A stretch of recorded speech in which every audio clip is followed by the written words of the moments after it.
టాలీవుడ్ చందమామ Kajal Agarwal career ప్రస్తుతం peak స్టేజ్లో ఉంది.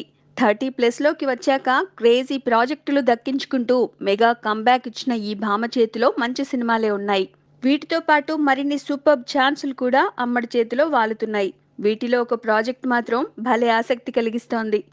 చందమామ మూవీతో తెలుగు ప్రేక్షకులకు దగ్గరైపోయిన కాజల్ కళ్యాణ్ రామ్ హీరోగా రూపొందిన లక్ష్మీ కళ్యాణం మూవీతో టాలీవుడ్లో అరంగేట్రం చేసింది. ఆ తర్వాత ఇప్పటి వరకు మళ్ళీ కళ్యాణ్ రామ్తో కానీ తేజతో కానీ కలిసి పని చేయలేదు ఈ భామ. ఇప్పుడు నందమూరి కళ్యాణ్ రామ్ హీరోగా ఎమ్మెల్యే అనే మూవీ ప్రారంభం కానుంది. ఈ సినిమాలో హీరోయిన్గా కాజల్ను ఫైనలైజ్ చేశారనే వార్త ఆసక్తి కలిగిస్తోంది.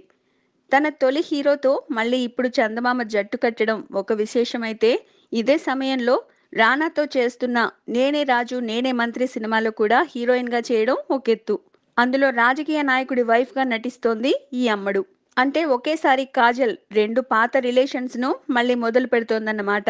దాదాపు 10 ఏళ్ల తర్వాత ఇలా రెండోసారి రిపీట్ చేయడం అనే కాన్సెప్ట్ బాగుంది. కళ్యాణ్ రామ్ కాజల్, తేజ కాజల్ ఇలా 2 కాంబోలను త్వరలోనే చూడండి మరి.